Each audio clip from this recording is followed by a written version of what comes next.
दो नौजवान मेरे घर आते गोलियां चलाने की कोशिश करते हैं। चलो मेरी किस्मत चंगी सी, मेरा गुड लक सी, मैं बच गया। सिक्योरिटी होने के बावजूद, क्योंकि इन्होंने बंदे घट लाए सी, दो तीन वारी मेरे घर खालिस्तान जिंदाबाद के पोस्टर लगे। एक गड्डी स्विफ्ट जो कि जिहदे विच 5 नौजवान शामिल सी, वो लगातार साडी गली दे विच गेड़े मारदी सी। असीं पुलिस नूं इतलाह दित्ती, गड्डी दा नंबर दित्ता। वो बाद च पता लगा, पुलिस जी ने इंक्वायरी की, पुलिस को पता लगा कि सानूं वो एक बाइक का नंबर निकलिया। सिक्योरिटी दे विच सी कि नवें साल वाले दिन मैनूं SSP साहब का फोन आउंदा कि तुहाडे कोल किन्नी सिक्योरिटी है। मैं उन्होंने कहा जी इक्को बंदा मेरे कोल, क्योंकि बाकी वापस लै लई सी उन्होंने करोना काल दे विच। उन्होंने रातों रात नवें साल वाले दिन 2021 जो 1 नूं मैनूं रातों रात मेरे को 14 बंदे भेज दिए। शायद उस करके राजनीतिक पार्टियां चाहुंदियां कि सिक्योरिटी वापस लैके इनू असीं मरवा सकीए।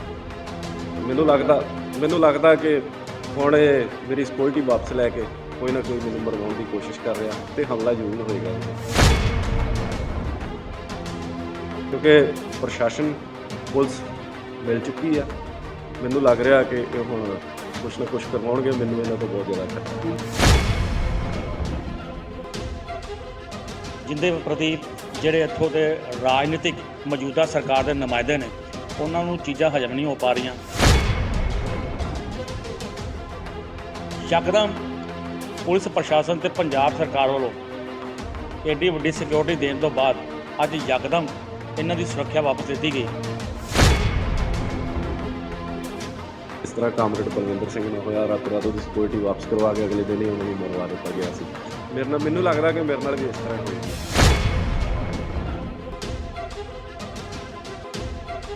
टीवी एक्ट्रेस शहनाज गिल, जिसके पिता संतोख सिंह सुख जो कि हलका खडूर साहिब तो शिव सेना के इंचार्ज ने, एक प्रैस कॉन्फ्रेंस करदਿਆਂ मौजूदा सरकार और प्रशासन ते गंभीर इल्ज़ाम लाए ने।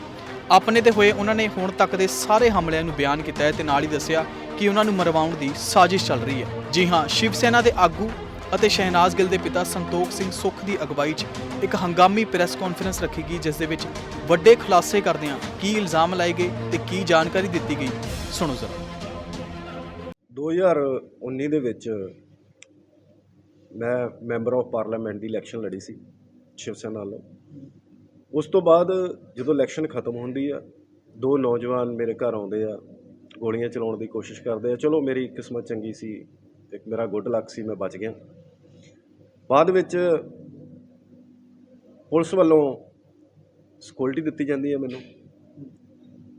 उस तो बाद कुछ थोड़े के टाइम बाद खालिस्तान सिक्योरिटी होने के बावजूद, क्योंकि इन्होंने बंदे घट लाए सी, दो तीन वारी मेरे घर खालिस्तान जिंदाबाद के पोस्टर लगे। बाद विच एक गड्डी स्विफ्ट जो कि जिहदे विच 5 नौजवान शामिल सी, वो लगातार साडी गली दे विच गेड़े मारदी सी। असीं पुलिस नूं इतलाह दित्ती, गड्डी दा नंबर दित्ता। वो बाद च पता लगा, पुलिस जी ने इंक्वायरी की, पुलिस तो पता लगा कि सानूं वो एक बाइक का नंबर निकलिया गड्डी में।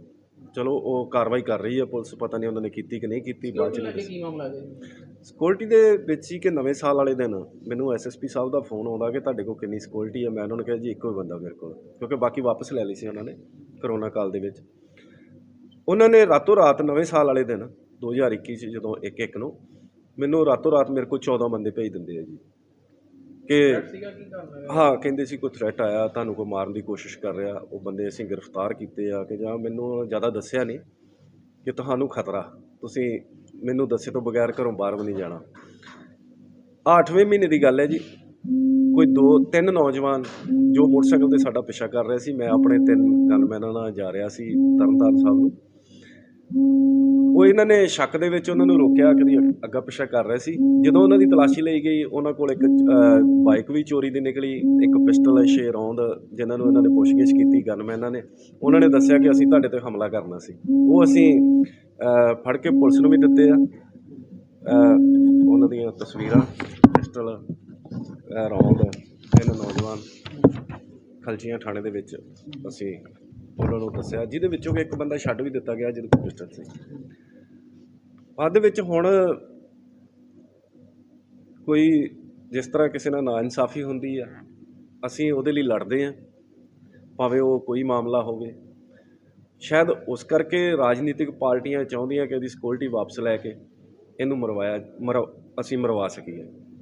ਮੈਨੂੰ ਲੱਗਦਾ ਕਿ ਹੁਣ ਇਹ ਮੇਰੀ ਸਿਕਿਉਰਿਟੀ ਵਾਪਸ ਲੈ ਕੇ ਕੋਈ ਨਾ ਕੋਈ ਮੈਨੂੰ ਮਰਵਾਉਣ ਦੀ ਕੋਸ਼ਿਸ਼ ਕਰ ਰਿਹਾ, ਤੇ ਹਮਲਾ ਜ਼ਰੂਰ ਹੋਏਗਾ। ਮੈਨੂੰ ਲੱਗਦਾ ਸਰਕਾਰ ਦਾ ਵੀ ਰੋਲ ਹੈ। ਸਰਕਾਰ ਰਾਜਨੀਤਿਕ ਪਾਰਟੀਆਂ ਦੇ ਅਸੀਂ ਹਮੇਸ਼ਾ ਜਿਹਦਾ ਵੀ ਅਸੀਂ ਕੋਈ ਫੈਸਲਾ ਕਰਾਉਂਦੇ ਆ ਜਾਂ ਕੋਈ ਗਲਤ ਅਨਸਰ ਹੁੰਦੇ ਆ ਉਹਦੇ ਵਿੱਚ ਅਸੀਂ ਉਹਦਾ ਵਿਰੋਧ ਕਰਦੇ ਆ। ਉਹ ਹਮੇਸ਼ਾ ਸਰਕਾਰਾਂ ਦੇ ਹੀ ਬੰਦੇ ਨਿਕਲਦੇ ਆ, ਪੋਲੀਟਿਕਸ ਬੰਦੇ ਨਿਕਲਦੇ ਆ, ਤੇ ਹੋ ਸਕਦਾ ਕੋਈ ਚਾਹੁੰਦਾ ਹੋਵੇ ਕਿ ਇਹਦੀ ਸਿਕਿਉਰਿਟੀ ਵਾਪਸ ਲਈਏ ਤੇ ਇਹਨੂੰ ਖਤਮ ਕੀਤਾ ਜਾ ਸਕੇ, ਕਿਉਂਕਿ ਪ੍ਰਸ਼ਾਸਨ ਪੁਲਿਸ ਮਿਲ ਚੁੱਕੀ ਆ।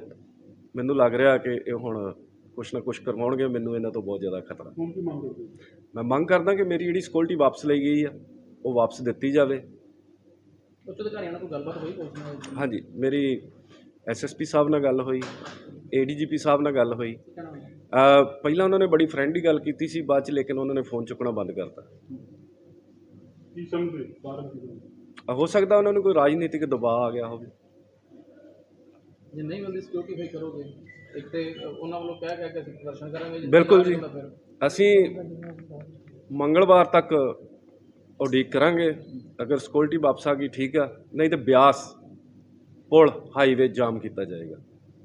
ਤੇ ਅਗਰ ਮੇਰੇ ਜਾਂ ਮੇਰੇ ਪਰਿਵਾਰ ਨੂੰ ਕੋਈ ਵੀ ਨੁਕਸਾਨ ਹੁੰਦਾ ਉਹਦੇ ਵਿੱਚ ਪੁਲਿਸ, ਖਾਸ ਕਰ ਪੁਲਿਸ ਜ਼ਿੰਮੇਵਾਰ ਹੋਏਗੀ, ਕਿਉਂਕਿ ਮੈਨੂੰ ਲੱਗਦਾ ਹੈ ਜੋ ਕੋਈ ਕਰਵਾ ਰਹੀ ਪੁਲਿਸ ਹੀ ਕਰਵਾ ਰਹੀ ਹੈ। ਅੱਜ ਜਿਹੜੀ ਸ਼ਿਵ ਸੈਨਾ ਸ਼੍ਰੀ ਬਾਲਾ ਸਾਹਿਬ ਠਾਕਰੇ ਵੱਲੋਂ ਜਿਹੜੀ ਪ੍ਰੈਸ ਕਾਨਫਰੰਸ ਕੀਤੀ ਗਈ ਹੈ, ਇੱਕ ਐਮਰਜੈਂਸੀ ਪ੍ਰੈਸ ਕਾਨਫਰੰਸ ਹੈ ਕਿ ਸਾਡੇ ਹਲਕਾ ਖਡੂਰ ਸਾਹਿਬ ਦੇ ਇੰਚਾਰਜ ਸੰਤੋਖ ਸਿੰਘ ਸੁੱਖ ਬਿਆਸ 'ਚ ਬੜੇ ਹੀ ਸਕਰੀਏ ਲੀਡਰ ਨੇ। ਇਹ ਲਗਾਤਾਰ ਸਮਾਜਿਕ ਬੁਰਾਈਆਂ ਨੂੰ ਖਤਮ ਕਰਨ ਦੇ ਵਿੱਚ ਲਗਾਤਾਰ ਸਕਰੀਏ ਰਹੇ ਨੇ, ਚਾਹੇ ਉਹ ਔਰਤਾਂ 'ਤੇ ਹੋਣ ਵਾਲੇ ਪੀੜਤ ਮਾਮਲੇ ਨੂੰ ਲੈ ਕੇ, ਚਾਹੇ ਉਹ ਨਸ਼ਾ ਵਿਰੋਧ ਤਾਕਤਾਂ ਨੂੰ ਲੈ ਕੇ। ਇਹ ਲਗਾਤਾਰ ਸ਼ਿਵ ਸੈਨਾ ਦਾ ਅਤੇ ਸਮਾਜਿਕ ਤੌਰ 'ਤੇ ਕੰਮ ਕਰ ਰਹੇ ਨੇ, ਜਿੰਦੇ ਪ੍ਰਤੀ ਜਿਹੜੇ ਇੱਥੋਂ ਦੇ ਰਾਜਨੀਤਿਕ ਮੌਜੂਦਾ ਸਰਕਾਰ ਦੇ ਨੁਮਾਇੰਦੇ ਨੇ ਉਹਨਾਂ ਨੂੰ ਚੀਜ਼ਾਂ ਹਜਮ ਨਹੀਂ ਹੋ ਪਾ ਰਹੀਆਂ। ਅਤੇ ਇਹ ਯਕਦਮ ਪੁਲਿਸ ਪ੍ਰਸ਼ਾਸਨ ਅਤੇ ਪੰਜਾਬ ਸਰਕਾਰ ਵੱਲੋਂ ਐਡੀ ਵੱਡੀ ਸਿਕਿਉਰਿਟੀ ਦੇਣ ਤੋਂ ਬਾਅਦ ਅੱਜ ਯਕਦਮ ਇਹਨਾਂ ਦੀ ਸੁਰੱਖਿਆ ਵਾਪਸ ਲਿੱਤੀ ਗਈ। ਇਹ ਬੜੀ ਇੱਕ ਹੈਰਾਨੀਜਨਕ ਗੱਲ ਹੈ। ਇਸ ਤਰ੍ਹਾਂ ਲੱਗਦਾ ਹੈ ਕਿ ਜਿਸ ਤਰ੍ਹਾਂ ਇਹ ਪੰਜਾਬ ਸਰਕਾਰ ਨੇ ਇੱਕ ਠੇਕਾ ਲੈ ਲਿਆ ਜਾਂ ਮੌਜੂਦਾ ਪ੍ਰਸ਼ਾਸਨ ਨੇ ਇੱਕ ਠੇਕਾ ਲੈ ਲਿਆ ਕਿ ਅਸੀਂ ਕੋਈ ਹਿੰਦੂ ਲੀਡਰ ਜੇ ਕੋਈ ਆਵਾਜ਼ ਬੁਲੰਦ ਕਰਦਾ ਸਮਾਜਿਕ ਸੇਵਾਵਾਂ ਦੀਆਂ ਜਾਂ ਹਿੰਦੂ ਤੱਤਵ ਦੀ, ਤੇ ਉਹਨੂੰ ਟਾਰਗੇਟ 'ਤੇ ਚਾਹੇ ਉਹ ਖਾਲਿਸਤਾਨੀ ਸਮਰਥਕ ਨਾਲ ਜਾਂ ਗੈਂਗਸਟਰ ਦੇ ਜ਼ਰੀਏ ਉਸ ਨੂੰ ਮਰਵਾ ਦਿੱਤਾ ਜਾਏ, ਉਹਦੇ ਪਰਿਵਾਰ ਨੂੰ ਮਰਵਾ ਦੇ।